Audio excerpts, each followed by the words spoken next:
So as you can see, the timing cover is now off and the timing belt is revealed in all of its glory. It looks like this could interfere with the timing belt. In fact, actually, I think it might just be this. Let's pull on this. Is this going to come off? Oh yes, okay. So this,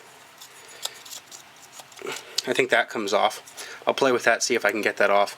There's some liquid leaking here, but I don't think it's oil. I think it's just coolant leaking down from that. Alright, one thing to note about this piece that I just took off, you can see it's got a little keyway there. So I was able to find what I think is the key, and I tried to stick it back in there, but it's a semicircle, which is fairly odd. I don't know if you can see it there. I'm going to play with that, but hopefully I can get that back in the way that it was before. Alright, so I was able to get it out. This is the key that goes in the keyway. Amazingly, this tiny semicircular piece of metal transmits all of the forces onto the pulley that are able to drive all the accessories. It all goes through this little tiny piece of metal. Now, if we get under the car, it might be a little difficult to see, but that's actually made for the semicircle to sort of fit in there, and I think it gets jammed into that little hole at the end. For right now, I'm going to keep it separate so that I don't lose it. I'm going to put it in a little baggie, and we will return to that when it is time to reinstall everything. Alright, so now we have a fully exposed timing belt and tensioner, but before we can take any of this apart, we need to get the engine to be at the top dead center of the compression stroke on cylinder 1. That's when these timing marks all line up. In order to do that, we need to turn the engine. So a couple things have to happen. First of all, we gotta put the car into neutral.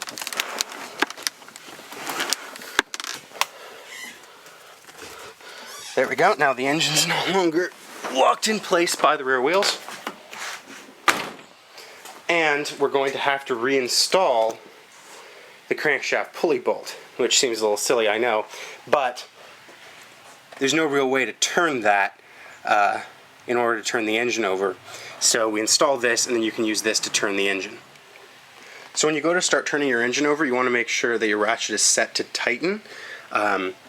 Just as you used it to install the crankshaft pulley bolt, that will be turning the engine in the correct forward direction. So I've rotated all the cams into the correct position. Luckily, the last mechanic left some white paint on here to make it easier to see the timing marks. You've got the exhaust cam on the passenger side, the intake cam on the passenger side, the intake cam on the driver's side, and the exhaust cam on the driver's side. And it should all be lined up down there as well. So I had to rub off some engine grease, but you can see right there, you got a little tick mark and a little pock mark in the cam gear. This is the crank gear actually. But as you can see, they are all aligned. So now that we're in the correct position, we're going to go ahead and start removing the tensioner.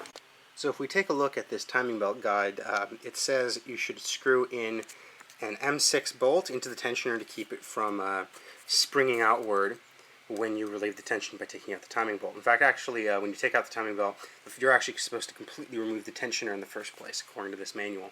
So in order to keep the tensioner locked in place, we're going to get one of these bolts and stick it in here. And I believe I found that hole. It's behind the timing belt, and I'll get some light over there so you guys can see better.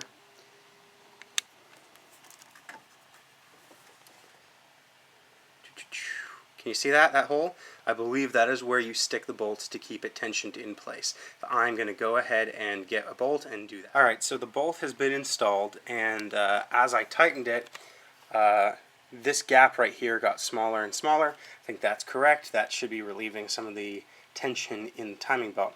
The next step is to remove the tensioner altogether, and I will point out which bolts you need to remove to do so. So there are 3 12mm bolts. Not these two up here. You want this one down here, just below it. And then if we look over here, you can see this one on this side of the timing belt and this one on the other side of the timing belt. Those are the 3 you want to remove, and that should take the tensioner off. With just 3 bolts, the tensioner comes out, and the timing belt is now free to be removed. Luckily, unlike Honda, when you take the tension out of the timing belt, the cams don't snap into a weird position. So it seems that aligning the number one cylinder with top dead center really does balance the cams. Of course, I might be proven wrong when we take this thing out completely, but so far it looks like the cams are staying in the same position, despite the fact that they are no longer held in place by the teeth of the timing belt. So now, let's remove the timing belt. Like that, around there. Where is it caught? Around there. And that's it. Timing belt is out. Alright, so before we put the new timing belt in, the manual says to make sure that that gap right there is between 0.14 and 0.2 inches. I don't think you actually need a vise to do this. It says to use a vise, but whenever you tighten that bolt, those two pieces move closer together. Okay, so that is the tensioner adjusted. I just adjusted it with that bolt. That seems like a considerably larger gap than there was before, so I'm not sure, maybe they meant 0.016 as the gap. If that is a 0.16 gap, I'm going to try it that way, and we'll see if we have any problems. Now, before we actually install the tensioner, we put the timing belt in place, and there's a very specific order with which you're supposed to align the timing marks on the timing belt with the cams and the sprockets. So you're first supposed to start with the crankshaft sprocket, then go to the left-hand guide pulley, which I'm guessing is left on from sitting in the car. So that's the left-hand side, the driver's side. Then the left-hand camshaft sprockets, the center guide pulley, the right-hand camshaft sprockets, and the tensioner pulley. So yeah, that's the tensioner pulley. So we are going that way around the engine. It's a little confusing since it's saying tensioner pulley when the tensioner is not installed. It actually says ensure it's step 6 says ensure that the timing belt is taut, and then step 7 says install tensioner. So I'm not sure why they say to do tensioner pulley last, but I guess technically it is last, even though it's not there in the engine right now. We've only got that pulley and that pulley. So let's go get the new timing belt. So as you can see, this is an OEM Nissan timing belt. You really don't want to cheap out on your timing belt to get something cheap. I wouldn't recommend either going for the super expensive ones like Very High Life. Unless you're going to do racing, you're going to be putting a whole lot of strain on the engine. You're probably better off just sticking with the OEM product. That way you know you're getting something quality, but you're also not overpaying for, you know, race credentials you might not need. Buying OEM is also a good idea because it comes with the timing marks, and I couldn't get this timing belt at an auto parts store. I had to order it online to make sure it was the OEM belt with the timing marks on it. This helps you make sure that there are the correct number of teeth in between each of the pulleys. So I've got the teeth installed correctly on the crankshaft sprocket, and I started going to install it up here, but then I realized, hey, I'm pulling, this does not go around the air conditioning compressor, that's just how it fell. I'm pulling on the belt while it's attached to the crankshaft, so in order to stop the crankshaft from turning, I went ahead and put it in 5th gear again. Alright, so far the problem I've been having is I can get the timing belt in the correct position on the crankshaft sprocket. I can get it around the exhaust sprocket, but when I get to the intake sprocket, it's just barely off. Right now it's not. I'm just letting it sit there. That's why the timing marks don't line up. It's just barely off, just off by one tooth. And just when I've applied enough pressure to get it to go into the correct tooth position, that snaps off. And it takes 2 hands in order to get this into the correct position, and right now I don't have anyone helping me. So I'm going to wait until I've got someone helping me so that they can hold this part tight so that it doesn't skip teeth down there when I get it up onto here. Most likely that'll mean that this will rotate a little tiny bit, but right now it doesn't seem to want to go anywhere, which I suppose is a good thing, but 2 hands is not enough to get this timing belt installed. There are a couple of interesting things I did want to point out while we are in here and we've got almost everything taken off of the front of the engine. First thing is just the size of this engine. It looks like a pretty big engine. You've got these huge intake plenums, you've got, it looks like it fills the engine bay really well. But if you think about the engine in the conventional sense as the block, you know, the part that has the pistons moving up and down, the block doesn't actually start until down here. Over here, and it's not really visible with this shroud in the way, but similar location over there. Everything up there is all engine head. That's just cams and valves, and intake runners and fuel injectors. The actual explosions are all happening in here. And another interesting feature, if you look right there, that is a freeze plug. That's there so if for any reason the temperature gets cold enough that it will freeze the coolant, even though the coolant has antifreeze in it, which that won't happen because this is California. If that ever happens, ordinarily the engine block would just crack, but for almost as long as we've been mass producing cars, they've had these features in it. It's called the freeze plug. The expanding pressure of the water in the coolant as it freezes, instead of rupturing the engine block, it just pops that plug out. And that means that if it does freeze, the engine is salvageable. Otherwise, you need an entirely new block. Just a couple of interesting details on this engine. Alright, so it is now nearing the end of the second day. Granted, not as much work was done today as it was yesterday, but the timing belt is now installed. This is definitely a two-person job. As I think I already said, you have to loop it around that sprocket first, then that sprocket, then this sprocket, then that sprocket, and lastly that sprocket. You'll have a lot of slack over here. So what you really need is a person to manage this part of the belt where the slack is, keep that under tension so that it doesn't slip off of this sprocket when you're pulling over here, pulling it around, and also it'll give you enough slack to work. It's way easier with two people, pretty much impossible with just one person. Actually, what I would recommend is before you put the belt on completely, the tensioner uses 3 bolts. It's got one bolt that does not move. It's just a circular hole. And then it's got 2 other bolts that, with them installed, you can wiggle it back and forth a bit, as long as they're not tightened down. So, without putting those bolts in at all, let's see if I can find the lower bolt. So that nut, technically a nut, you want to install that one, but not that, and not that, while you're putting the belt on, so that just kind of falls out of the way. Once you've got the teeth in the right place, you can push it up, it'll rotate, you push up on this to keep tension in the belt, and then you take a crowbar and you wedge it down in between here and here. That way, that first person who's wedging the crowbar can hold it there, and the other person can go down and install, not tighten, just install that bolt and that bolt right there. Once you've got that in, you can then tighten them down just temporarily, just so that the cogs don't slip.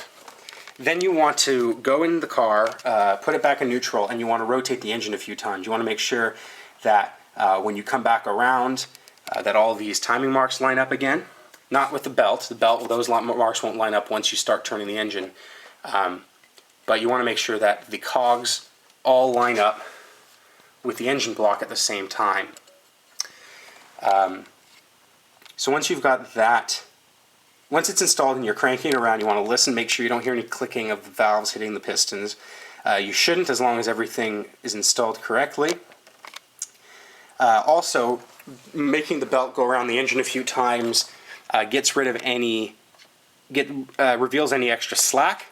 So after you've done that, you want to loosen these. No, don't remove them. Loosen these 2 bolts again, and then use the crowbar technique again to push it up against push the tensioner up against the belt. Then finally, you can remove that screw. And if all went well, this arm's actually compressed more than the screws holding it in place, so you should just be able to remove that with your fingers. One tip I did have is every time that I tried to get the timing marks in the correct place here and here, meaning the right number of teeth between here and here, it would always slip and I get an extra tooth in between the cog and the exhaust cam. So in order to fix that, I actually went in, I disconnected the engine from the gearbox by putting it in neutral, and turn the engine ever so slightly, just a few degrees, so that there could be a little bit of slack in here. Once all 4 of these were lined up, then I could tighten that again, move all the slack onto this side, and then we could start holding it in place using the tensioner. But this is definitely a 2-person job. Alright, so before we put on the timing covers, I wanted to go over, because I don't believe I covered it in detail, the places where you mount the inlet and outlet for the coolant to the engine. So for what I believe is the outlet, down here, by the way, this is your thermostat, so if you need to replace it, this is where you get to it. You've got 2 posts where you put a nut on, and then you've got 1 hex head screw, which you need this tool right here for. The upper one, there are 3 hex head screws, and in addition you shove the metal ends into these rubber hoses and you use these spring clips to clamp them down. Again, you do not need to take off those bolts on either end there. Those remain on the engine. So now I'm going to go ahead and start installing the covers again. Alright, so the lower timing cover is on now. It should be, you're going to be using the 8mm bolts, the shorter ones for the timing belt covers. Should have 1, 2, 3, 4, 5, 6 of them. I might be missing one. But one thing to note is specifically that bolt down there. Get some light on it. That bolt down there. That one is shorter than all the rest of them. So you've got short ones, and you've got one very short one. The very short one goes right there. Alright, now I'm going to go ahead and put on the upper timing belt covers. So just looking at the upper left timing belt cover, I can point out that most of these are the long screws. However, that one there and that one there are the shorter type. The rest of them, that's short, the rest of them are all the long type. Alright, before I install the very last timing cover, I wanted to point out, you'll notice on the timing cover you've got sort of this thing that's popped out from the front of the engine, and it's so that it can clear this. Now this, inside here behind these screws, is the variable valve timing system. Honda had VTEC, and VTEC was special because it allowed variable valve timing to happen on a single overhead cam. That means you've got one cam here that does both intake and exhaust. That's kind of complicated because you've got some valves that you need to change the duration of or change the angle of, and other valves that you don't on the same cam.